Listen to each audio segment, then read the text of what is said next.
করবে মসজিদে হারাম, মসজিদে আকসা। এই ভাগ্য আল্লাহ ইব্রাহিম আলাইহিস সালাতু ওয়াস সালামকে দিয়েছিলেন, তারপরে আর কারো এই ভাগ্য হয়নি। ইব্রাহিম আলাইহিস সালাতু ওয়াস সালাম একাই 4 থেকে 5 বার আল আরদুল মুকাদ্দাসা পবিত্র ভূমি থেকে মক্কার পবিত্র ভূমিতে সফর করেছেন 4 থেকে 5 বার। ইব্রাহিম আলাইহিস সালাতু ওয়াস সালামের জন্য যেমন আল্লাহ জেরুজালেমকে আল আরদুল মুকাদ্দাসা বলেছেন, ইব্রাহিম আলাইহিস সালাতু ওয়াস সালাম তেমন মক্কাকে হারাম করে গেছিলেন, মক্কার জন্য দোয়া করে গেছেন, মক্কার বরকতের জন্য। তার সন্তান সন্ততি স্ত্রীকে মক্কায় রেখে গেছেন। তার এক স্ত্রী এক সন্তান বসবাস করে জেরুজালেমে, আর এক স্ত্রী আর এক সন্তান বসবাস করে মক্কায়। এক স্ত্রী এক সন্তানের বংশধরেরা আবাদ করে মসজিদে আকসা, আর এক স্ত্রী আর এক সন্তানের বংশধরেরা আবাদ করে কাবা। এই সৌভাগ্য একই সাথে পৃথিবীর দুইটা মসজিদ আবাদ করার সৌভাগ্য আল্লাহ ইব্রাহিম আলাইহিস সালাতু ওয়াস সালামকে দিয়েছিলেন। আর তারপরে এই সৌভাগ্য শুধু মুহাম্মদ সাল্লাল্লাহু আলাইহি ওয়াসাল্লাম এবং তার উম্মতেরা পেয়েছে ওমর রাদিয়াল্লাহু তাআলা আনহুর যুগে, যে একই সাথে মক্কা, একই সাথে মসজিদে আকসা। এটাই হচ্ছে ইসলামের বিজয়। এই যে ইযহির আলা জামিউল আদিয়ান, যে পৃথিবীর সকল দিনের উপর ইসলামের বিজয়ের আলামতটা কোথায়? মক্কা এবং মদিনার দরজা ফিতনার জন্য চিরদিনের জন্য বন্ধ। মক্কা এবং মদিনার দরজা ফিতনার জন্য চিরদিনের জন্য বন্ধ, যে কিয়ামত পর্যন্ত এই জায়গা মাহফুজ, সংরক্ষিত। কে হেফাজত করবে? আল্লাহর ফেরেশতারা হেফাজত করবে। তাহলে কোন জায়গা আলামত হিসেবে থেকে গেল যে এটা হচ্ছে আলামতের চিহ্ন যে কোন দিন বিজয়ী রাজনৈতিকভাবে? সেটা হচ্ছে মসজিদ আকসা। এবং পৃথিবীর 90% মানুষ কোন যুদ্ধে জড়িয়ে পড়তে পারে? ওই যুদ্ধেই জড়িয়ে পড়তে পারে যেই যুদ্ধ মসজিদে আকসাকে কেন্দ্র করে হবে। আর পৃথিবীতে এরকম ক্রাইটেরিয়া ফুলফিল করার মতো আর দ্বিতীয় কোনো বস্তু নাই যেটার জন্য এত বড় যুদ্ধ হতে পারে। নাই তো হবে কেমনে? যুদ্ধ হওয়ার জন্য কারণ থাকা লাগবে। তাহলে পৃথিবীর 90% মানুষ একটা যুদ্ধে জড়িত হয়ে যাবে, তার জন্য সবচেয়ে বড় কারণ হচ্ছে মসজিদে আকসা। যেই সমস্ত আল মালহামা আল কুবরার কথা রাসূলুল্লাহ সাল্লাল্লাহু আলাইহি ওয়াসাল্লাম বলেছেন, যে কিয়ামতের পূর্ব মুহূর্তে এমনও যুদ্ধ হবে যে একটা পাখি উঠতে উঠতে ক্লান্ত হয়ে যাবে লাশের উপর দিয়ে। কারো যদি 100 সন্তান থাকে তাহলে 99টা সন্তান মারা যাবে। লাশের উপর দিয়ে উঠতে উঠতে পাখি ক্লান্ত হয়ে লাশের উপরেই পড়ে যাবে। তথা পৃথিবীর 90% মানুষ এই যুদ্ধে অংশগ্রহণ করবে। এই যুদ্ধ একমাত্র মসজিদ আকসাকে কেন্দ্র করেই হতে পারে, একমাত্র জেরুজালেমকে কেন্দ্র করে হতে পারে। কেন? এখানে কারণ আছে। কারণ এটাই যে আপনি আজকে আমেরিকাকে প্রস্তাব দেন যে আপনাদেরকে আমরা মুসলমানেরা সারা দুনিয়া দিয়ে দিতে চাই, শুধু মসজিদ আকসা আমাদের দিতে হবে। তারা রাজি হবে না। জেরুজালেম আমাদের দিতে হবে, রাজি হবে না। আপনি ইহুদিদের বলেন যে তোমাদের জন্য আমরা নতুন একটা জান্নাত বানিয়ে দেব ইউরোপ আমেরিকার মধ্যে, তোমরা যাও সেখানে। এখানে কেন এসেছো?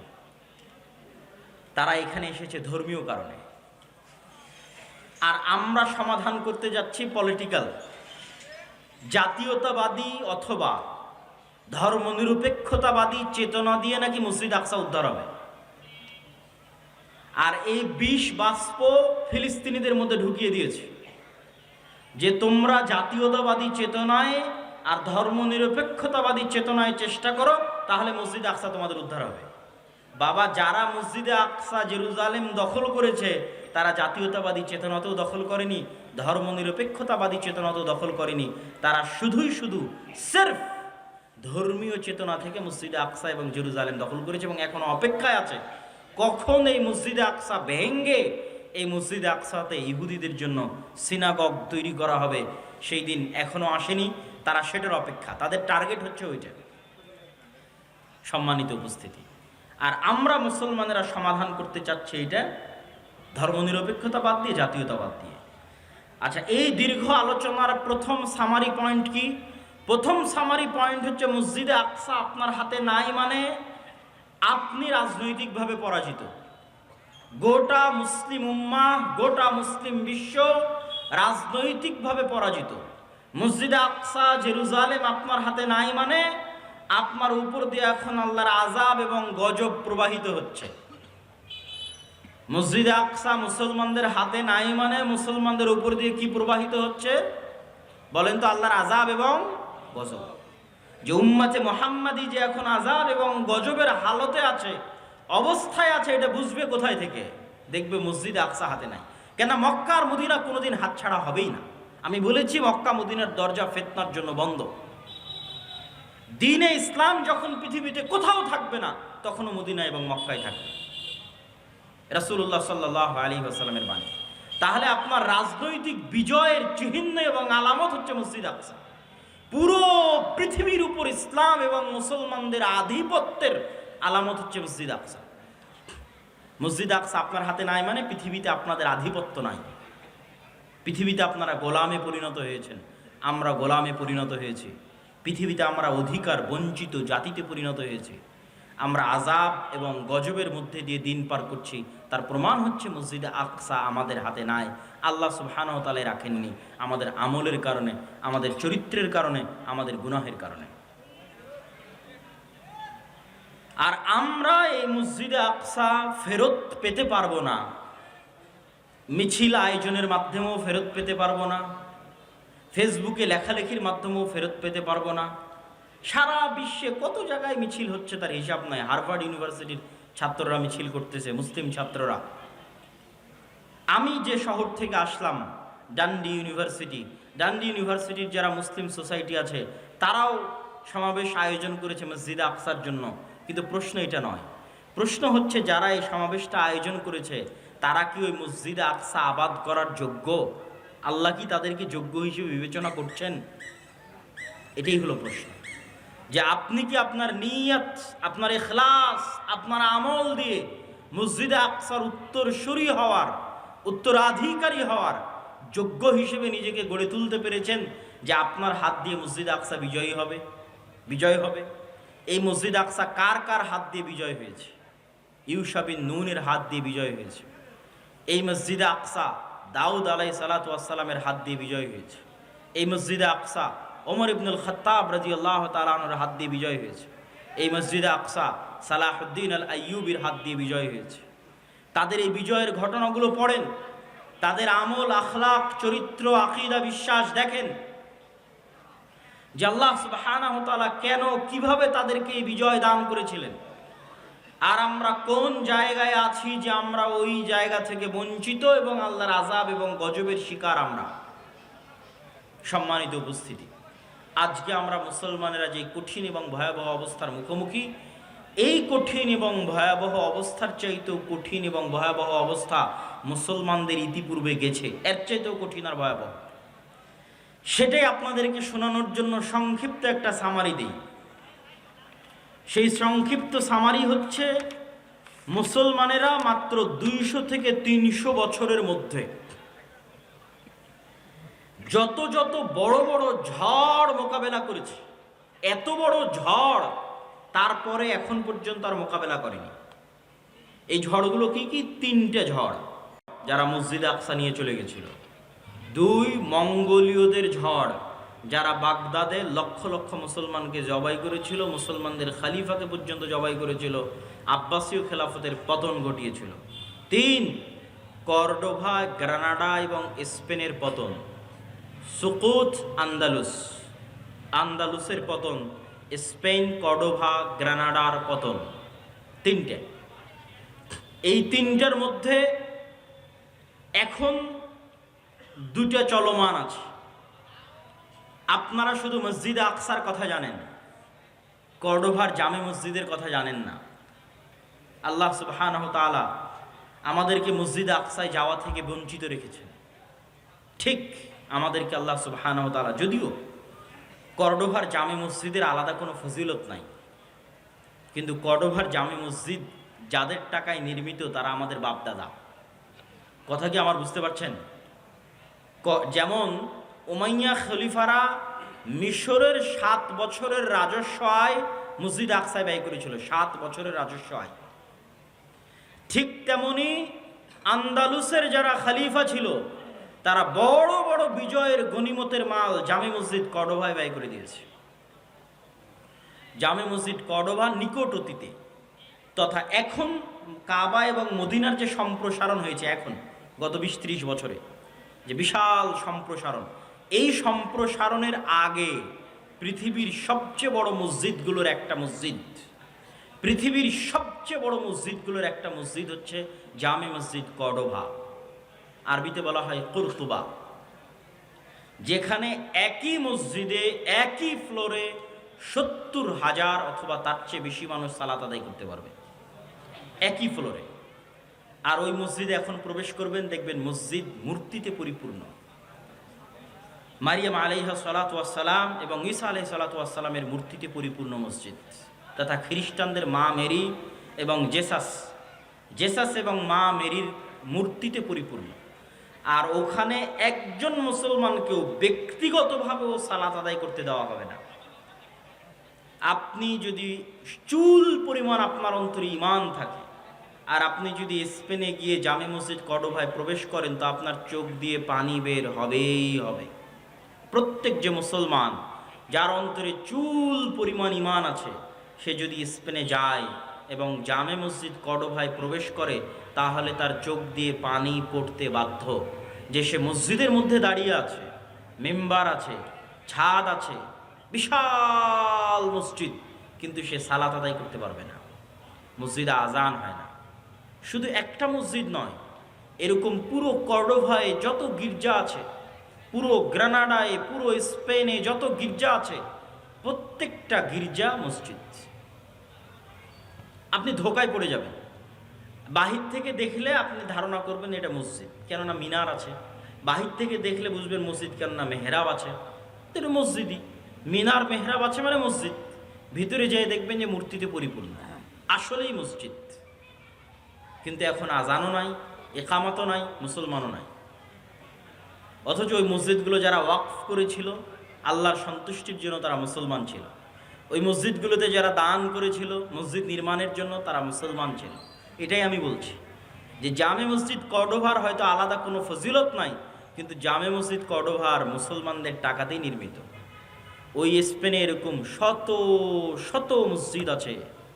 এটা এখন পৃথিবীর সবচেয়ে বড় গির্জাগুলোর একটা, ক্যাথিড্রাল বলে ওরা, যে biggest cathedral all over the world. সারা পৃথিবীর সবচেয়ে বড় গির্জাগুলোর একটা হচ্ছে এটা, জামে মসজিদ কুরতুবা। এখানে হাজার হাজার ছাত্র দার্স দিত, দার্স শুনতো, ইলমের আলোচনা হতো। বড় বড় আলেম এই সমস্ত মাটি থেকে জন্ম নিয়েছে। ইবনু হাজাম আন্দালুসি, ইবনু আব্দুল বার, হাফিজুল মাগরিব, তারপরে তাফসির কুরতুবির লেখক ইমাম কুরতুবি, বড় বড় ইমাম এই সমস্ত শহরে জন্ম নিয়েছে, দিনের কাজ করেছে, দিনের খেদমত করেছে। এই জন্য আমি বলি যে মুসলমানেরা যখন ফুটবল ক্লাবগুলো নিয়ে উন্মাদনা করে, আরও সবচেয়ে বেশি কষ্ট পায় যখন সৌদির যুবকদের দেখি। যে সৌদির যুবকদেরকে তো এখন আরও বেশি উৎসাহিত করা হচ্ছে যে তোমরা এই রাস্তায় আসো, এই লাইনে আসো, তোমাদের শুধু বিনোদন আর পর্যটন নিয়ে ব্যস্ত থাকতে হবে। তো তাদের যখন দেখি যে ওই যে সমস্ত ক্লাব, পৃথিবীর সবচেয়ে বিখ্যাত ক্লাবগুলো হচ্ছে স্পেনের বার্সেলোনা, রিয়াল মাদ্রিদ, এগুলো বেশিরভাগ এগুলো হচ্ছে স্পেনের শহর। বার্সেলোনা হচ্ছে স্পেনের শহর, মানে এটা এই বার্সেলোনা মুসলমানদের, ওই মাটি ওই জায়গা মুসলমানদের ছিল।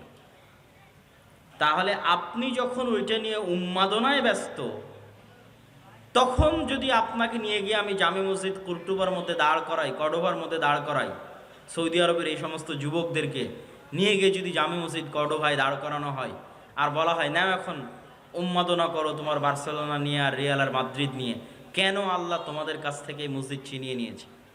কেন আল্লাহ তোমাদের কাছ থেকে মসজিদ আকসা ছিনিয়ে নিয়েছে? যে সারা পৃথিবীর কোনো মুসলমান আর মসজিদ আকসায় যেতে পারে না, সালাত আদায় করতে পারে না। তো মুসলমানের অন্তরে তো ব্যথা থাকা উচিত যে তিনটা পবিত্র মসজিদ, পবিত্র ভূমি, যেখানে সফর করার আদেশ দেওয়া হয়েছে, যেখানে পড়লে অতিরিক্ত সালাত আদায় করলে অতিরিক্ত নেকির ঘোষণা দেওয়া হয়েছে, এই তিনটা মসজিদের একটা মসজিদ হচ্ছে মসজিদ আকসা। তো ওই মসজিদ আকসায় তো তুমি যেতে পারো না, ওই মসজিদ আকসায় তো তুমি সালাত আদায় করতে পারো না। অথচ আগের যুগের প্রত্যেক মুসলমানেরা ইতিহাস পড়েন, প্রত্যেক যারা মুসলমান আমার বাংলাদেশ থেকে রওনা দিয়েছে, কোনো হাজি একসাথে তিনটা মসজিদ না দেখে ফিরে আসতো না। মানে এটা হচ্ছে হজ ট্রিপের অংশ, যে আপনি এখন হজ এবং উমরায় যাচ্ছেন, মানে এই ট্রিপে তিনটা মসজিদ থাকবে, মসজিদ আকসা হে, মসজিদ নববী হে, হারাম হয়ে তারপর আপনি বাড়ি যাবেন। আগের যুগের মানুষ হজ করার জন্য সফর করবে আর মসজিদ আকসায় যাবে না, এটা কল্পনার বাইরে, এটা অসম্ভব। আর আপনাদের এখন কতজন হাজি আছে হজ করে আসতেছেন মক্কা থেকে, মদিনা থেকে, মসজিদে আকসায় যেতে পেরেছেন? যেতে দিবে আপনাকে কেউ? দিবে না। সম্মানিত উপস্থিতি, এই কষ্ট অন্তরে থাকতে হবে। এই কষ্ট না থাকলে আপনি অনুভবও করতে পারবেন না, আপনার ইমানও জাগবে না এবং আপনার দ্বারা বিজয় সম্ভব নয়। এই কষ্ট সালাহুদ্দিন আইয়ুবীর অন্তরে ছিল। সালাহুদ্দিন আইয়ুবী পণ করেছিলেন, প্রতিজ্ঞা করেছিলেন, আল্লাহর ঘর কাবায় ততদিন পর্যন্ত হজ করার জন্য যাবেন না। আল্লাহর ঘর কাবায় ততদিন পর্যন্ত হজ করার জন্য যাবেন না যতদিন না আল্লাহর আর একটা ঘর মসজিদ আকসা কার ঘর? বলেন, মসজিদ আকসা কার ঘর? আল্লাহর ঘর। আমি ততদিন পর্যন্ত মক্কার কাবা জিয়ারতে যাব না যতদিন না আল্লাহ সুবহানাহু ওয়া তাআলার আরেকটি ঘর, যেটা মক্কার কাবা তৈরি হওয়ার 40 বছর পর তৈরি করা হয়েছিল, যেই ঘরে যুগে যুগে অসংখ্য নবী প্রেরিত হয়েছে, যেই এলাকাকে আল্লাহ আমাদের পবিত্র কোরআনে বরকতময় এলাকা বলে ঘোষণা করেছেন কয়েক জায়গায়, আমাদের পবিত্র কোরআনে পবিত্র ভূমি হিসেবে ঘোষণা করেছেন কয়েক জায়গায়, সেই আল্লাহর তৃতীয় ঘর মুক্ত না করা পর্যন্ত আমি সালাহুদ্দিন আইয়ুবী আল্লাহর আরেকটা ঘর জিয়ারতের জন্য যাব না।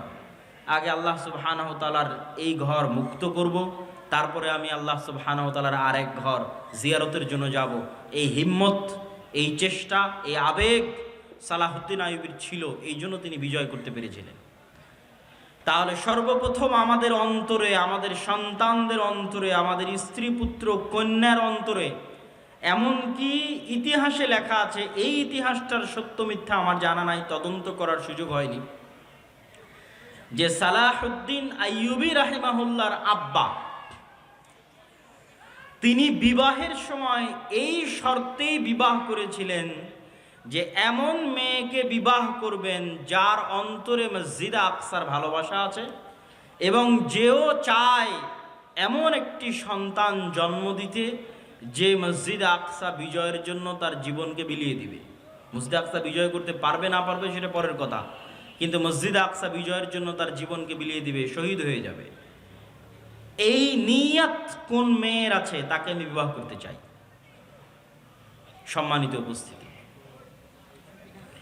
সালাহুদ্দিন আইয়ুবী রাহিমাহুল্লাহর যে যুগ, আমি বলেছি তিনটে মহাবিপদ মুসলমানেরা একই সময় পার করেছে। আমি শুধু তারিখগুলো বলবো, তাহলে আপনি বুঝবেন যে কিভাবে তিনটে যুগ মুসলমানেরা এই সময়ের মধ্যে পার করেছে।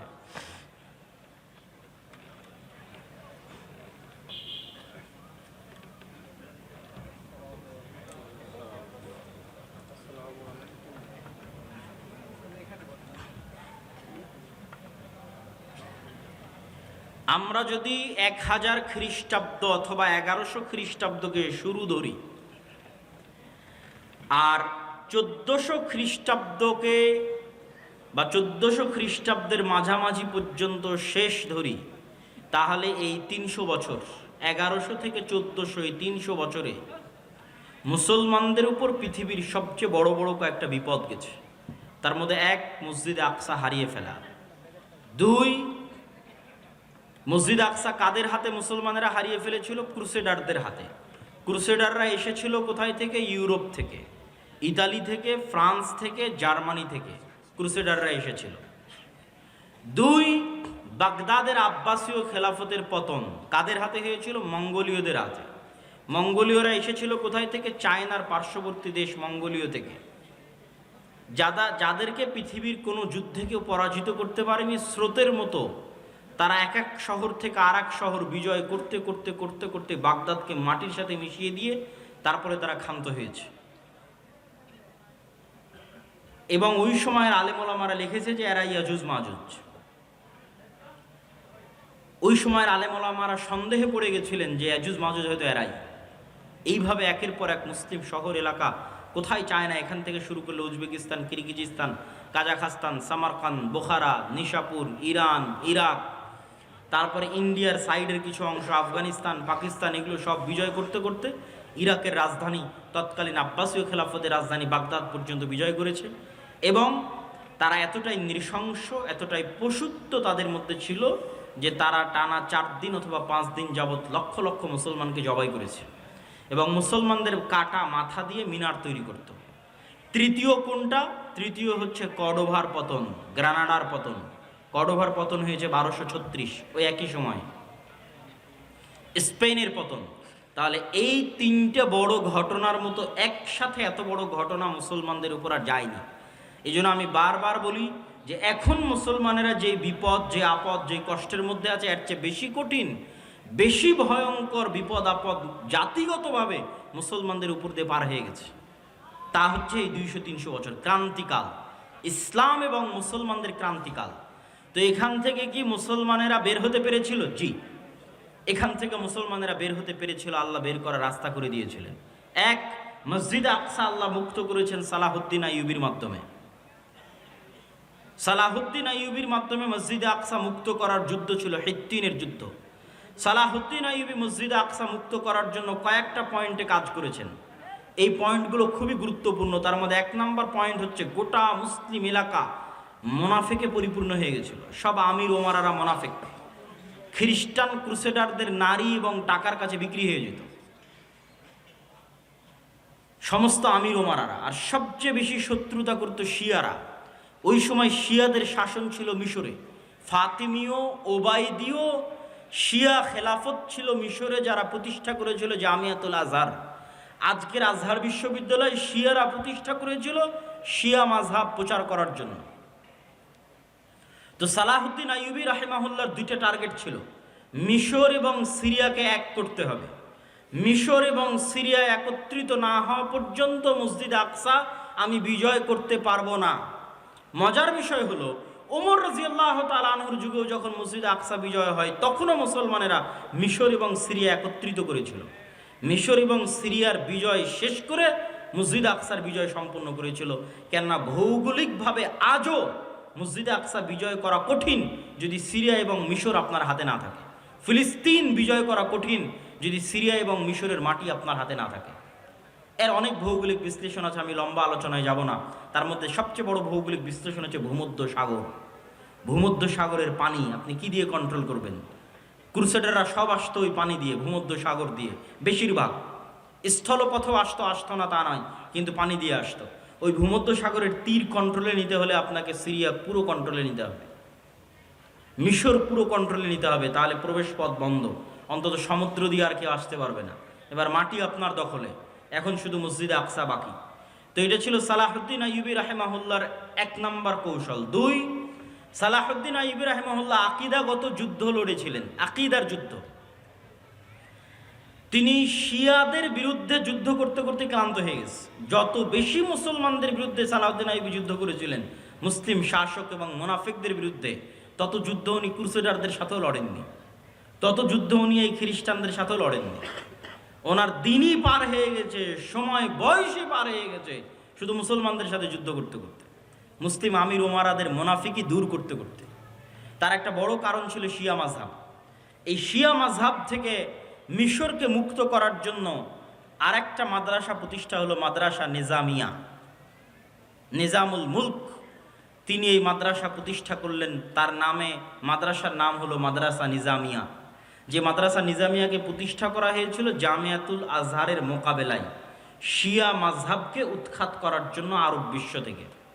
এবং এই মাদ্রাসা নিজামিয়ার ছাত্রদের বড় ভূমিকা ছিল পরবর্তীতে মঙ্গোলীয়দের পতন ঘটাতে এবং পরবর্তীতে ক্রুসেডারদের পতন ঘটাতে এবং পরবর্তীতে শিয়া মাযহাব থেকে আরব বিশ্বকে মুক্ত করতে মাদ্রাসা নিজামিয়ার ছাত্রদের বড় অবদান ছিল। বড় বড় আলেম এই মাদ্রাসার ছাত্র। ইবনু আসাকির তারিখ দিমাশকের লেখক এই মাদ্রাসার ছাত্র। ইমাম গাজ্জালি এই মাদ্রাসার ছাত্র। এবং এই মাদ্রাসারই পরবর্তী উত্তরসূরিরা ছিলেন ইবনে কাসির, ইবনুল আসির, ইবনু তাইমিয়া। তাদের যুগের যারা, তারা আরও পরে এসেছেন, কিন্তু তার আগের যখন মাদ্রাসা প্রতিষ্ঠা হয় তখনকার কথা বলছি, সম্মানিত উপস্থিতি। তারপরে সালাহুদ্দিন আইয়ুবী রাহিমাহুল্লাহ মিশর বিজয় করার পর জামিয়াতুল আজহার থেকে শিয়া মাযহাবকে চিরদিনের জন্য নিষিদ্ধ করে দিলেন। এবং আজ পর্যন্ত, এখন পর্যন্ত মিশরে আর পরবর্তীতে শিয়া মাযহাব প্রবেশ করতে পারেনি, এবং জামিয়াতুল আজহার বা আজহার বিশ্ববিদ্যালয়ে শিয়া মাযহাব প্রবেশ করতে পারেনি। তারপরে এবার যখন তিনি জেরুজালেম বিজয়ের জন্য অভিযান শুরু করলেন, তখন সবচেয়ে বড় যুদ্ধটা হয়েছিল হিত্তিনের প্রান্তরে। আর ইউরোপ থেকে যারা এসেছিল, ইউরোপ হচ্ছে সব শীতকালীন দেশ, শীতকালীন কান্ট্রি। মুসলমানেরা শীতকালীন এরিয়া বিজয় করতে পারত না। স্পেন পর্যন্ত গিয়ে শেষ। স্পেনের সাথে লাগানো ফ্রান্স, স্পেনের সাথে লাগানো সীমানা ইতালির, ইতালি ফ্রান্স মুসলমানেরা বিজয় করতে পারেনি। তার সবচেয়ে বড় কারণ ছিল বরফ এবং শীত। তার পরবর্তীতে নৈতিক এবং চারিত্রিক অধঃপতন তো আছে। তারপর আজীবন ইস্তাম্বুল মুসলমানেরা বিজয় করতে পারেনি, কনস্টান্টিনোপল তখনও অবিজিত। যখনকার ঘটনা বলছি তখনও বিজয় হয়নি। এটা আমি আসবো ধীরে ধীরে এবং আমার বক্তব্য শেষের দিকে নিয়ে যাব। তাহলে কি হলো, সালাহুদ্দিন আইয়ুবী হিত্তিনের প্রান্তরে যুদ্ধ করছেন কাদের সাথে? যারা ওই সমস্ত এলাকা থেকে এসছে যেগুলোতে -ডিগ্রির শীত। তো এই জন্য সালাহুদ্দিন আইয়ুবী ওদেরকে নিয়ে চলে গেলেন মরুভূমিতে। যুদ্ধে পরাজয়ের ভান করে সবকে নিয়ে গেলেন মরুভূমিতে, যেখানে পানির কোনো ব্যবস্থা নাই, মাইল 50-100 কিলোমিটারের মধ্যে। আর চারিদিকে আগুন জ্বালিয়ে দিয়ে ব্যবস্থা করলেন গরমের, তাপের। যুদ্ধ ছিল জুন জুলাইয়ের মৌসুম। উপরে সূর্যের তাপ, নিচে মরুভূমির তাপ, আর চারিদিকে আগুনের তাপ। এই তাপ সহ্য করার জন্মগত ক্ষমতা আরবদের আছে, কেননা তারা মরুভূমিতেই বড় হয়েছে। আর যারা ক্রুসেডাররা এসেছে তারা সব এসেছিল শীত দেশ থেকে। এই জন্য গরমে গায়ের সব বর্ম, লোহার বর্ম তারা খুলে ফেলতে বাধ্য হয় এবং যুদ্ধে তাদের পরাজয় সুনিশ্চিত হয়। তবে মজার বিষয় কি? মজার বিষয় হচ্ছে ওমর রাদিয়াল্লাহু তাআলা আনহু মসজিদ আকসা বিজয় করেছেন, এক ফোঁটা রক্ত পড়েনি। সালাহুদ্দিন আইয়ুবী মসজিদ আকসা বিজয় করেছেন, এক ফোঁটা রক্ত পড়েনি। এবং আমি বিশ্বাস করি তৃতীয়বার যখন মসজিদ আকসা বিজয় হবে তখনও এক ফোঁটা রক্ত পড়বে না।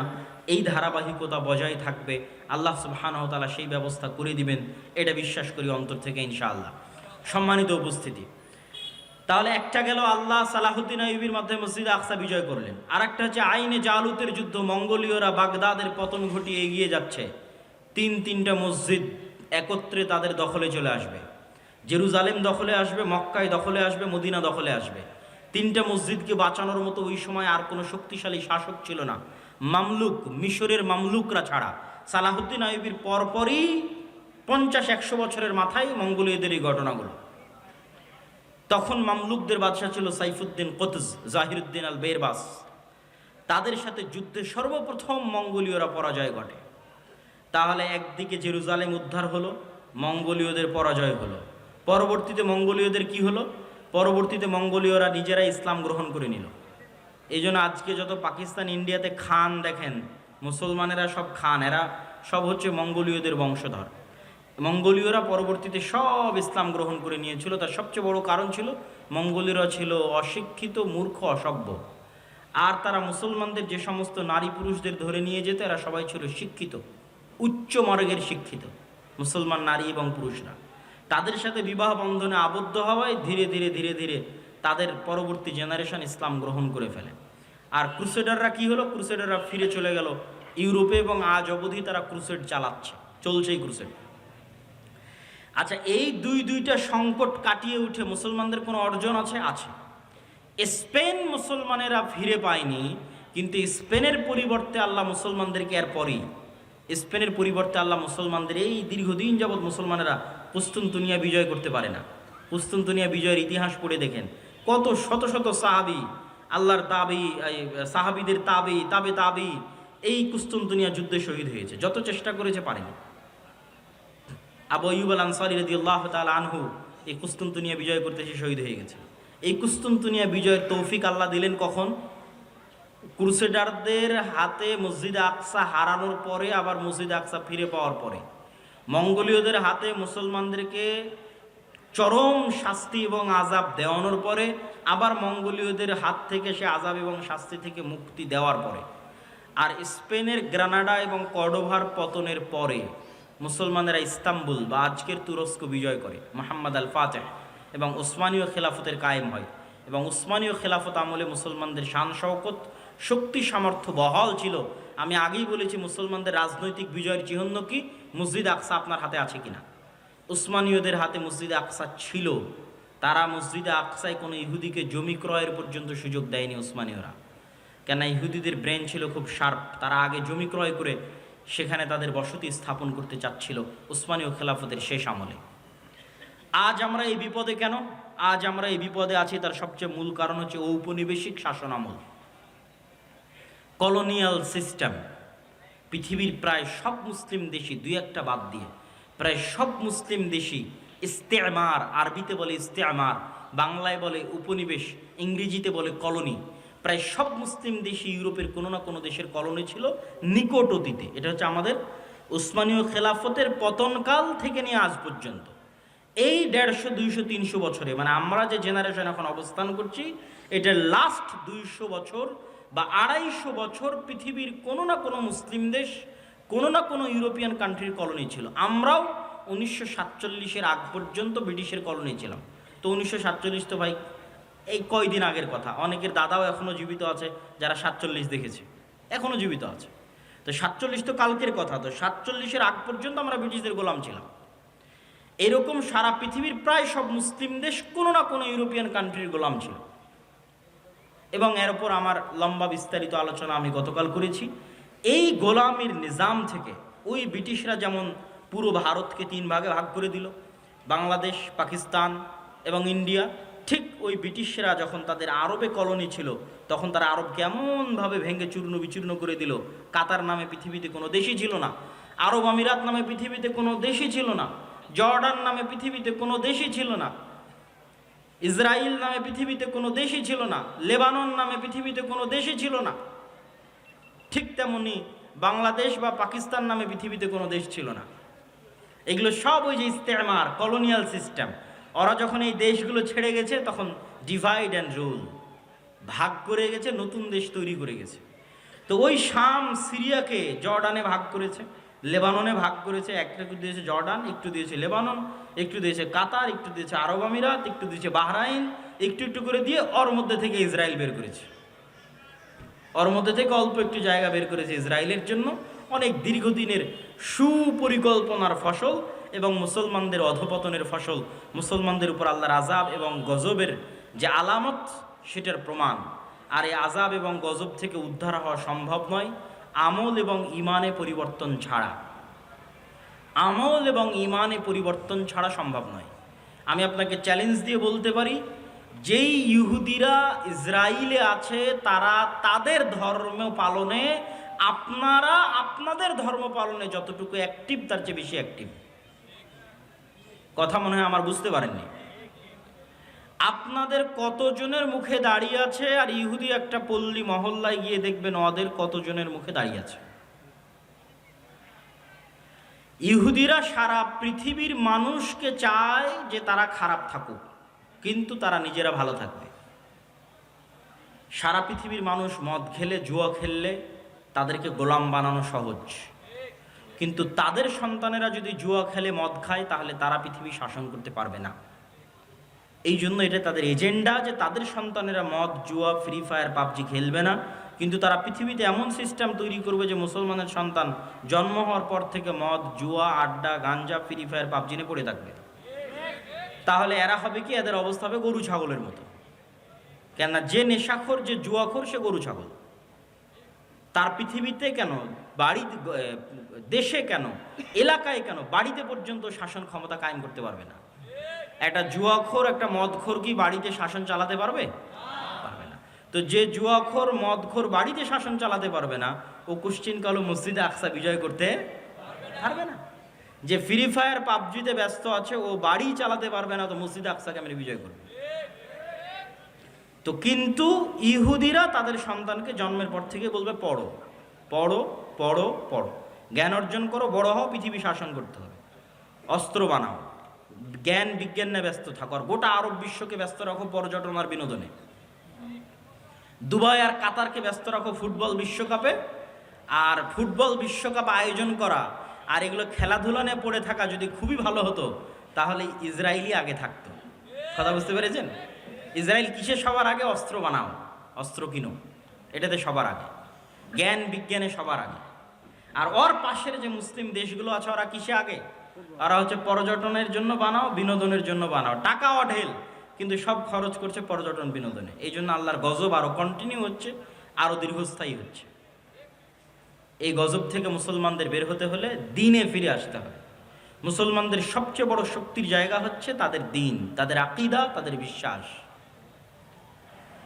সারা পৃথিবীতে তারা শিখিয়েছে যে তোমরা সন্তান কম নাও, আর কোনো ইহুদি ফ্যামিলি পাবেন না যেখানে 6টা 7টা করে বাচ্চা নাই, পাবেন না। আপনি নিজে আজকে তদন্ত করতে পারেন, কেন এরা পৃথিবীর খুবই রহস্য ঘেরা একটা জাতি। এদের বিষয়ে কোনো তথ্য পাবেন না, এদের বিষয়ে গবেষণা করতে গেলে আপনি দেখা যাচ্ছে আউট হয়ে যাবেন পৃথিবী থেকে। অত্যন্ত রহস্য ঘেরা একটা জাতি, অনেক অল্প সংখ্যক। কিন্তু যদি আপনার পক্ষে সম্ভব হয়, বিশেষ করে যে সমস্ত মুসলমান ভাইয়েরা ইউরোপে আছেন, তারা ইহুদি পল্লীগুলোতে গিয়ে দেখবেন তাদের কয়টা করে সন্তান। আর তাদেরই এনজিওগুলো আপনার মুসলিম এলাকায় গিয়ে বলতেছে তোমাদের সন্তান কমাও। এই জন্য তারা টার্গেট করে ইচ্ছা করে ফিলিস্তিন গাজায় শিশুদেরকে হত্যা করতেছে। ঠিক যেমন ফেরাউন বানু ইসরায়েলের শিশুদেরকে হত্যা করত। তাহলে দুইভাবে আপনার শিশুকে হত্যা করতেছে, এক বম মেরে হত্যা করতেছে, আর এক আপনার মাথায় দিয়ে দিয়েছে যে আপনি 2টার বেশি যেন সন্তান না নেন। কিন্তু সে জন্ম দিচ্ছে 6টা 7টা 8টা 10টা করে। এই জন্য ওদের এরকম কোনো ছোট গাড়ি থাকে না। আমাদের যে ছোট কারগুলো, এই ছোট কারগুলো তারা ইউজ করে না, তারা ইউজ করে বড় 4, 6, 7 সিটের 4 হুইলার জিপ, যাতে ফুল ফ্যামিলি নিয়ে যাতায়াত করা যায়। কারণ ফ্যামিলি তো 2টা সদস্য না, 6টা 7টা সদস্য, তো ছোট কারে তো হবে না। তারা সারা পৃথিবীতে সুদি বিজনেস তৈরি করে রেখেছে, কিন্তু তারা নিজেরা পরস্পরের সাথে সুদি লেনদেন করে না। মানে এক ইহুদি আর এক ইহুদির সাথে সুদি লেনদেন করবে না, কিন্তু ওই ইহুদি আবার পৃথিবীর সবচেয়ে বড় সুদি কোম্পানির মালিক। তার মানে সারা দুনিয়ার মানুষের টাকা সুদের নামে কবজা করে নাও, কিন্তু তুমি যখন আর এক ইহুদিকে ধার দিবা তখন করজে হাসানা দিবা, সুদ নয়। যেগুলো বলতেছে এগুলো দেখা বলতেছে, আপনারাও চাইলে পরীক্ষা করতে পারেন। এই রকম বড় বড় দাড়ি থাকবে তাদের, 80 থেকে 90%। 3 ওয়াক্ত সালাত আদায় করবে, তাদের মসজিদের নাম সিনাগগ। 3 ওয়াক্ত সালাতের জন্য মসজিদে যাবে এবং এরকম লম্বা দাড়ির সাথে যাবে। তাহলে তাদের সাথে আমাদের শত্রুতা কি? আমাদের আকীদা বিশ্বাসে কিন্তু অনেক মিল আছে।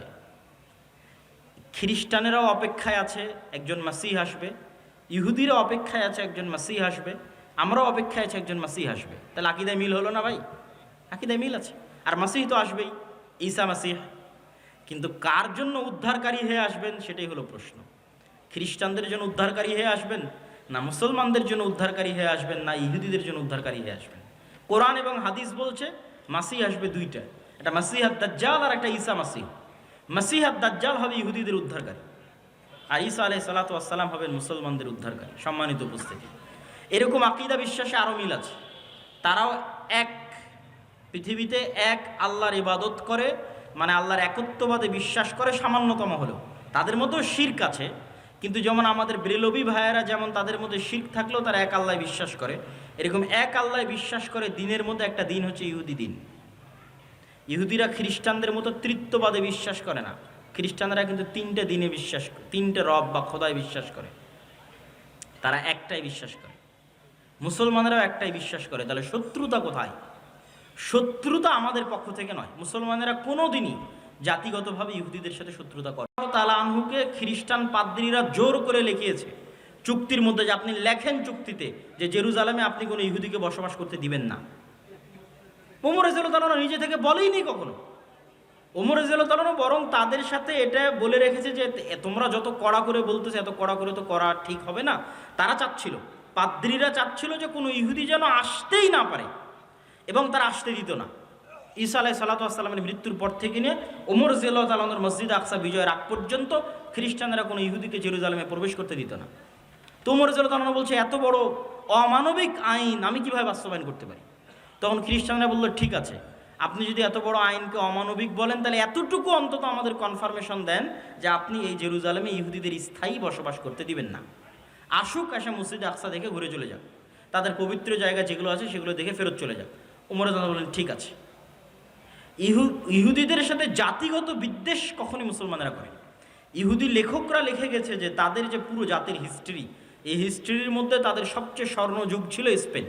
স্পেনে যখন মুসলমানদের শাসন ছিল, তখন সারা পৃথিবীর নির্যাতিত অত্যাচারিত ইহুদিরা স্পেনে এসে আশ্রয় নিয়েছিল, আর মুসলিম বাদশাহ শাসকরা তাদের আশ্রয় দিয়েছিল, মানবিক কারণে আশ্রয় দিয়েছিল। কেন সারা পৃথিবীতে খ্রিস্টানরা তাদের উপর অত্যাচার করতো, জুলুম করত, আর এটা তাদের উপর আল্লাহ গাজাব এবং গজব হিসেবে কোরআনে লিখে রেখেছেন যে এটা তাদের জন্য আযাব এবং গজব, যে তাদের কোনো দেশ হবে না আলাদা, স্বাধীন কোনো দেশ তাদের জন্য হবে না। তো এই জন্য জাতিগত বিদ্বেষ আপনি মুসলমানদের থেকে পাবেনই না।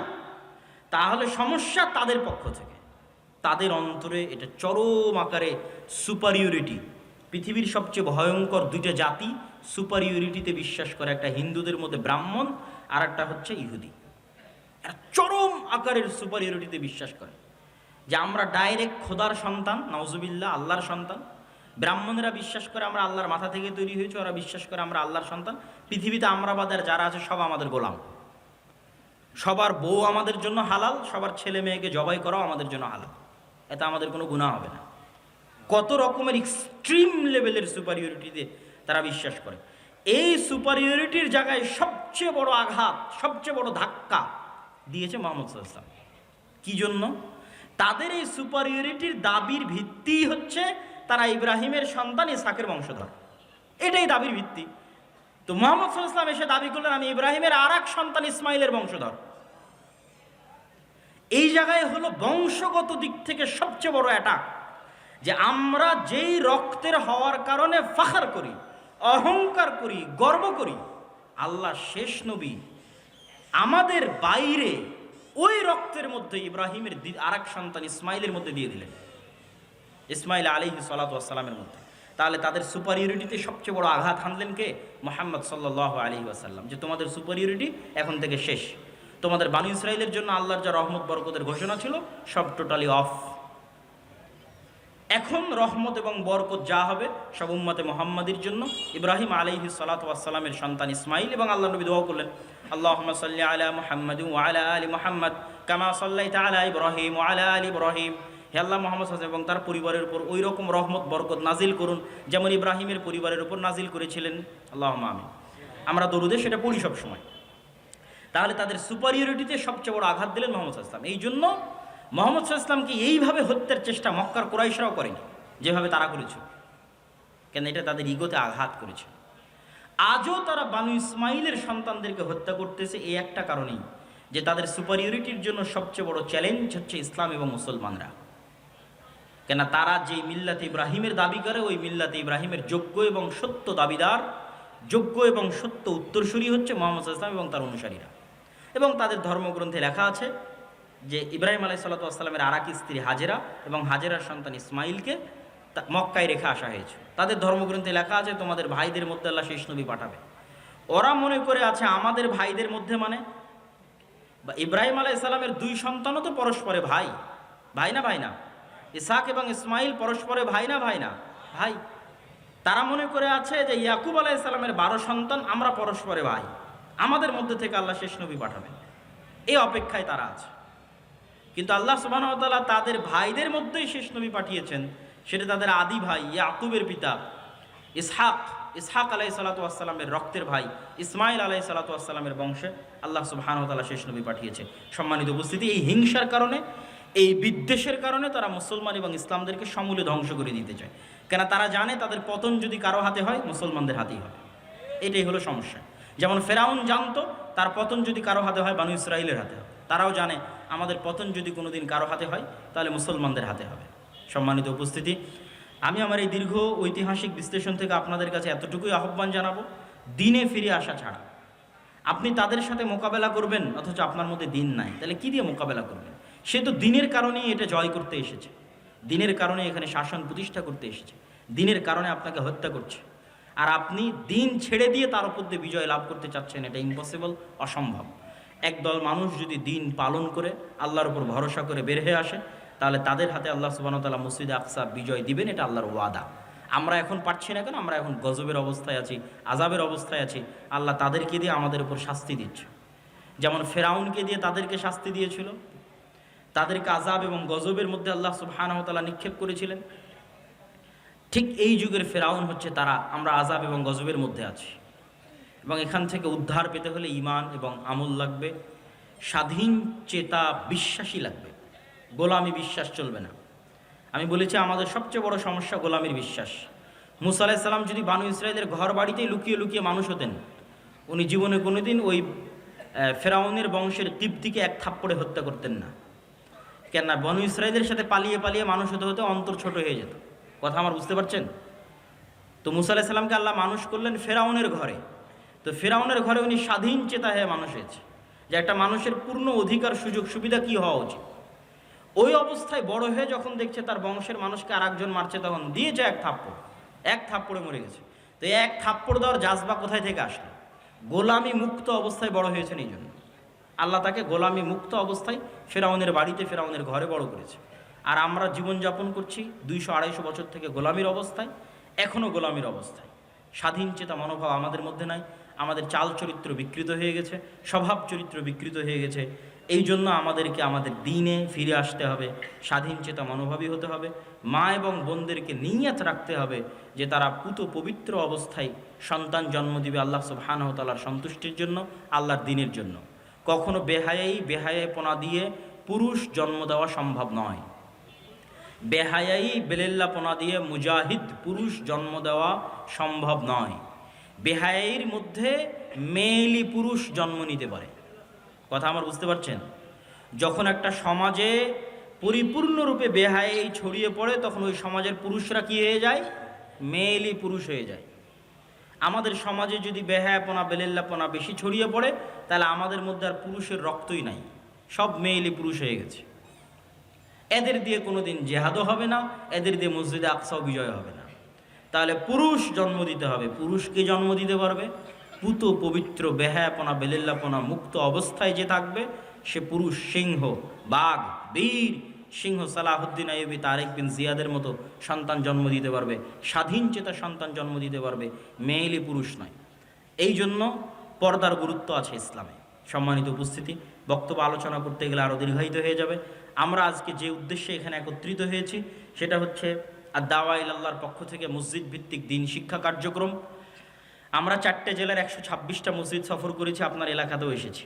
আপনাদের চারঘাটে সফর করেছি, আপনাদের বাঘায় সফর করেছি, আপনাদের পুঠিয়াতে সফর করেছি। হয়তো সফরের সময় আপনারা ছিলেন না বা জানতেন না, হয়তো সেভাবে বুঝতে পারেননি, কিন্তু আমরা আমাদের মতো 126টা মসজিদ সফর শেষ করেছি। আমাদের সফরগুলো আবারও শুরু হবে ইনশাআল্লাহ। এবং 200 থেকে 250টার মতো মসজিদে আমাদের মসজিদ ভিত্তিক দিন শিক্ষা, মক্তব শিক্ষা কার্যক্রম পরিচালিত আছে। আমরা চাই যে মুসলমানের সন্তানেরা 2 থেকে 2.5% মাদ্রাসায় যায়, বাকিরা মাদ্রাসায় যায় না। তাদেরকে আজকের এই একদিনের বক্তব্য দিয়ে দিন শেখানো সম্ভব? এখানে আপনারা যতজন আছেন তাদেরকে আজকে আমি পূর্ণ দিন শিখিয়ে দিতে পারবো? পারবো না। এখানে শত শত স্কুল কলেজের ছাত্র আছে, এদেরকে আজ আধা ঘন্টা 1 ঘন্টা বক্তব্য দিয়ে কি দিনের জ্ঞান দিব? তাদেরকে দিনের জ্ঞান দিতে পারবো যদি এই অঞ্চলের সব মসজিদে দিন শিক্ষার শক্তিশালী ব্যবস্থা, মসজিদে দিন শিক্ষার ব্যবস্থা তৈরি হয়। এই জন্য প্রত্যেক মসজিদ কমিটির প্রতি আমাদের উদাত্ত আহ্বান থাকবে, আমাদের সাথে হোক, আমাদের আলাদা হোক, আমাদের সিলেবাস অন্তত রেডি। আপনি আমাদের সিলেবাসটা অন্তত আপনার মসজিদে মক্তবে চালু করুন। মক্তবগুলোকে তদারকির দায়িত্ব আমাদেরকে দিন। আপনি তদারকি করতে পারছেন না, আপনি শুধু মসজিদের ইমামের, আপনার মসজিদে যে চলমান মক্তব আছে সেই চলমান মক্তবটাই আমরা তদারকি করে চাঙ্গা করে দেব। আমাদের তদারকি করার সিস্টেম আছে, আমাদের সিলেবাসের সিস্টেম আছে, প্রশিক্ষণের সিস্টেম আছে। সুতরাং প্রত্যেক মসজিদ কমিটির প্রতি উদাত্ত আহ্বান থাকবে যে আপনারা দাওয়া ইলাল্লাহর অধীনে আপনাদের মসজিদগুলোতে মক্তব শিক্ষা, দিন শিক্ষার ব্যবস্থা করুন। মুসলমানের প্রত্যেক সন্তানের কাছে দিনের জ্ঞান পৌঁছে দিতে আমাদেরকে সহযোগিতা করুন। এটা বাংলাদেশে ব্যতিক্রমধর্মী প্রথম প্রজেক্ট যা আল জামিয়া সালাফের অধীনে পরিচালিত হচ্ছে, আর দাওয়া ইলাল্লাহ নামে। আমরা চাই প্রতিটি মসজিদ হোক দিন শিক্ষার প্রথম পাঠশালা। বাংলাদেশের কোনো মসজিদ যেন দিন শিক্ষা থেকে বিরত বা মুক্ত বা আলাদা না থাকে। আমার মাধ্যমে হোক, আমাকে ছাড়া হোক, মসজিদে দিন শিক্ষার ব্যবস্থা থাকতে হবে। এই নিয়ে আমরা দাওয়াত নিয়ে মসজিদে মসজিদে যাচ্ছি, আপনাদের বাড়িতে বাড়িতে এসেছি এবং আজকেও আপনাদের এলাকায় এসেছি ওই একই উদ্দেশ্য নিয়ে। আজকের প্রোগ্রামও আমরা একই উদ্দেশ্য নিয়ে দিয়েছি। সম্মানিত উপস্থিতি, তো এই মসজিদ ভিত্তিক দিন শিক্ষা কার্যক্রমকে শক্তিশালী করার লক্ষ্যে আমি আমার বক্তব্য শেষ করার পূর্বে আপনাদের কাছে উদাত্ত আহ্বান জানাই যে আপনারা যারা আজকে এই প্রোগ্রামে অংশগ্রহণ করেছেন, প্রোগ্রামের আয়োজনে হোক, এই মসজিদ ভিত্তিক দিন শিক্ষা কার্যক্রমের জন্য হোক, আপনার আল্লাহ সুবহানাহু ওয়া তাআলার সন্তুষ্টির জন্য আপনাদের অর্থনৈতিক সহযোগিতায় বৈঠকি দানে অংশগ্রহণ করবেন। 5 টাকা, 10 টাকা, 1 টাকা, 8 আনা হলেও যাতে আপনার অংশগ্রহণ মুক্ত না থাকে। একজন মুসলমানের সন্তানও যদি আপনার এই দান থেকে পবিত্র কোরআনের একটি অক্ষরও শিখে, তাহলে সে এইটার মাধ্যমে পরকালীন নাজাত এবং মুক্তি পাবে। আর আপনার দুনিয়া থেকে বিদায় নেওয়া 500 বছর হয়ে গেলেও আপনি দেখবেন যে এই যে একজন ছেলে আপনার অর্থে কোরআন শিখেছিল, সেই কোরআন শিক্ষা এখনো অব্যাহত আছে এবং আপনি কবরে নেকি পাচ্ছেন। বা আজকে যারা আমরা মাগরিব বৈঠক আমাদের স্টেজে যারা আছেন তাদেরও অংশগ্রহণ করার জন্য আমি অনুরোধ জানাচ্ছি। কেউ মুক্ত থাকবেন না, আলাদা থাকবেন না। আমাদের স্বেচ্ছাসেবক ভাইয়েরা কই? তারা ডান দিক এবং বাম দিক থেকে ভিতরে ঢুকবেন। আপনারা কেউই কোনো ব্যক্তি এই দান থেকে নিজেকে দূরে রাখবেন না। আল্লাহ সুবহানাহু ওয়া তাআলা কখনোই বলেনি আপনার টাকা আপনি দান করুন, এটা কখনোই বলেনি। আল্লাহ সুবহানাহু ওয়া তাআলা বলেছে আমি তোমাদের যে রিজিক দিয়েছি সেখান থেকে দান করো, আমি দিয়েছি। তথা আল্লাহ সুবহানাহু ওয়া তাআলা আপনাকে দিয়েছে, আপনি আল্লাহর দেওয়া ওই অংশ থেকে আল্লাহর রাস্তায় ব্যয় করবেন। মসজিদ ভিত্তিক দিন শিক্ষা কার্যক্রমে আপনাদের দুইভাবে সহযোগিতা চাই। এক, আপনার এলাকায় গিয়ে মসজিদে দিন শিক্ষার ব্যবস্থা করবেন। আপনার এলাকায় মসজিদের দিন শিক্ষা ব্যবস্থা করার জন্য আমাদের সাথে যোগাযোগ করবেন। জামিয়া সালাফিয়াতে আসবেন। জামিয়া সালাফিয়াতে আদ-দাওয়া ইলাল্লাহর আলাদা অফিসই আছে। সকাল 8টা থেকে 5টা ওখানে মানুষজন বসে আছে, শুধু কোথায় মক্তব চালু করা যাবে এই জন্য, এই অপেক্ষায় বসে আছে। কোন মক্তবে আমরা সিলেবাস দিয়ে পাঠাবো এই অপেক্ষায় বসে আছে। সুতরাং আপনারা আপনাদের মসজিদগুলোতে মক্তব চালু করুন, চালু করার জন্য উদ্যোগ নিন। চালু থাকলে আমাদের সাথে যোগাযোগ করুন। আমাদের সিলেবাস এবং আমাদের ট্রেনিংয়ের মাধ্যমে আপনার ওই মসজিদে মক্তব শিক্ষাকে আমরা চাঙ্গা করতে চাই, শক্তিশালী করতে চাই। যে সমস্ত ছেলে মেয়ে মাদ্রাসায় আসে না, তথা 98% ছেলে মেয়ে তাদের যারা স্কুল কলেজে যায় তাদের কাছে দিনের মৌলিক জ্ঞানটা আমরা পৌঁছে দিতে চাই। এই আমাদের চেষ্টায় শুধু অর্থনৈতিক অংশগ্রহণ আমি চাইনি। অর্থনৈতিক অংশগ্রহণ আমার মুখ্য উদ্দেশ্য নয়। আমার মুখ্য উদ্দেশ্য হচ্ছে আপনার সাথে আমার যোগাযোগ, আমার সম্পর্ক, আপনার মসজিদে আমার যাওয়ার ব্যবস্থা করে দেওয়া। এই জন্য ওপেন আমার বক্তব্যে ঘোষণা দেওয়া আছে যে আপনি যদি মনে করেন যে আমাকে লক্ষ টাকা দিয়ে আপনার একটা প্রোগ্রামে একদিনের জন্য নিয়ে যাবেন, আমাকে নিয়ে যেতে পারবেন না। কিন্তু আপনি যদি বলেন যে আপনার মসজিদে কোরআন শিক্ষার ব্যবস্থা হবে, এটা উৎসাহ দেওয়ার জন্য আমার যাওয়া দরকার, আমি আমার জমি বিক্রি করে হলো আপনার ওই মসজিদে উপস্থিত হব ইনশাআল্লাহ। এই ওয়াদা প্রত্যেকটা মসজিদে গিয়ে আমার করা আছে এবং সেই ওয়াদা আমি পূরণ করতেছি। আর ওই প্রোগ্রামেই অংশগ্রহণ করব যেই প্রোগ্রামও এরকম ফি সাবিলিল্লাহ।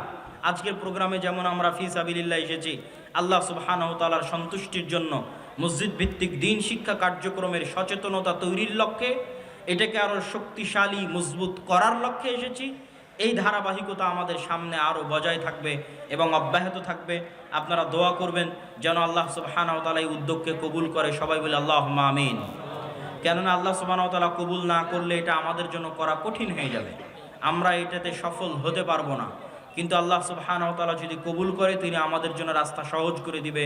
অতএব আমরা আবারও দোয়া করি আল্লাহ সুবহানাহু ওয়া তাআলা আল জামিয়া সালাফিয়ার অধীনে পরিচালিত আর দাওয়া ইলাল্লাহর মাধ্যমে মসজিদ ভিত্তিক দিন শিক্ষার এই কার্যক্রমকে কবুল করুন, আল্লাহুম্মা আমিন। সম্মানিত উপস্থিতি, এখান থেকে যখন আপনারা আলোচনা শেষে বিদায় নেবেন, তখন বিদায় নিয়ে যাওয়ার পূর্বে আমাদের মাসিক আল ইতিসামকে মূল্যায়ন করার চেষ্টা করবেন। বাংলাদেশের একমাত্র পত্রিকা যার ফতোয়া বোর্ডে ভারতের জামিয়া সালাফিয়া বানারসের মুহাদ্দিসরাও বসে, একমাত্র পত্রিকা বাংলাদেশের যার ফতোয়া বোর্ডে শুধু বাংলাদেশের আলেমরা নয়, ভারতের আহলে হাদিসদের সবচেয়ে বড় প্রতিষ্ঠান জামিয়া সালাফিয়া বানারসের বড় বড় বিজ্ঞ ওলামায়ে কেরাম এই ফতোয়া বোর্ডে অংশগ্রহণ করে থাকেন, যারা এখন আল জামিয়া সালাফিয়া ডাঙ্গিপাড়া পবা রাজশাহীর শিক্ষক হিসেবেও দায়িত্ব পালন করছেন। বাংলাদেশের একমাত্র শিক্ষা প্রতিষ্ঠান যেখানে এত বেশি পরিমাণে বিদেশি যোগ্য শিক্ষক দার্স প্রদান করে থাকেন, যারা আল জামিয়া সালাফিয়া বানারস ভারতের আহলে হাদিসদের সবচেয়ে বড় প্রতিষ্ঠান থেকে আগত। এটা বাংলাদেশের একমাত্র ব্যতিক্রম প্রতিষ্ঠান জামিয়া সালাফিয়া ডাঙ্গিপাড়া পবা রাজশাহী। এবং এখানে অচিরেই সৌদি থেকেও মদিনা ইসলামী বিশ্ববিদ্যালয়ের সাথে সম্পৃক্ত শিক্ষকগণ আসবেন। আমরা সেই আশায়, সেই অপেক্ষায় দিন কাটাচ্ছি। ইতিমধ্যেই 3 জন মদিনা ইসলামী বিশ্ববিদ্যালয়ের সাবেক শিক্ষক 10 দিনব্যাপী জামিয়া সালাফিয়া ডাঙ্গিপাড়া পবা রাজশাহীতে দার্স দিয়ে গেছেন।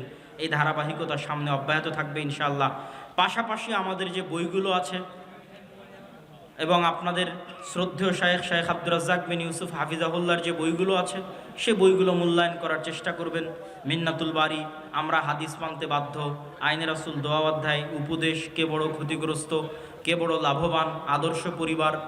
পাশাপাশি আমার আম্মার কিছু বই আছে যে বইগুলোর পিছনে আমারও পরিশ্রম আছে। আব্বুর বইগুলো আমার কোনোদিন দেখে দেওয়া হয়নি, কিন্তু আমি আমার আম্মার অনেকগুলো বইয়ের পিছনে কাজ করেছি। তার মধ্যে একটা হচ্ছে সমঅধিকার নয় মর্যাদা চাই, শিক্ষা বনাম জাহিলিয়াত, কেন হব অবরোধবাসিনী, কেন হব অবরোধবাসিনী লেখা হয়েছে বেগম রোকেয়ার অবরোধবাসিনীর জবাবে। যে অবরোধবাসিনীতে বেগম রোকেয়া কি কি লিখেছে মুসলিম মা এবং বোনদের পর্দা নিয়ে, বোরখা নিয়ে, তার উত্তরে উত্তরবঙ্গেরই আরেকজন নারী, বেগম রোকেয়া রংপুরের, উত্তরবঙ্গের আরেকজন নারী আমার মা গাইবান্ধার, তিনি তার উত্তরে লিখেছেন কেন হব অবরোধবাসিনী। স্কুল কলেজের প্রত্যেক নারী শিক্ষার্থীর ছাত্রীদের এই বইটি পড়া উচিত।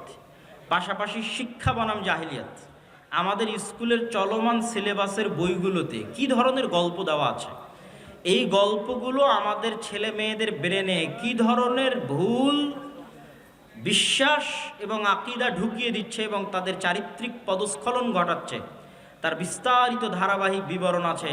যে পঞ্চম শ্রেণীর আমার বাংলা বই উমুক অধ্যায় এত পৃষ্ঠায় এই আছে, ষষ্ঠ শ্রেণীর উমুক বই এত পৃষ্ঠায় এই আছে, এই মর্মে পুরো ধারাবাহিক বিবরণ আছে শিক্ষা বনাম জাহেলিয়াত। আর সম অধিকার নয় মর্যাদা চাই হচ্ছে যে সমস্ত নারীরা সম অধিকারের দাবিতে নারীবাদীতে রূপ নিয়েছে এবং ইসলামের গণ্ডি থেকে বের হয়ে যাচ্ছে, তাদের মুখোশ উন্মোচন করা হয়েছে সম অধিকার নয় মর্যাদা চাই। সম্মানিত উপস্থিতি, পাশাপাশি আমি আপনাদেরকে সুখবরও দিতে চাই যে মিন্নাতুল বারী দ্বিতীয় খণ্ডের মানুষের অনেক অপেক্ষা ছিল। আমার জীবনে দেখা, অন্তত আমার লাইফে আর কোনো বইয়ের কথা মানুষ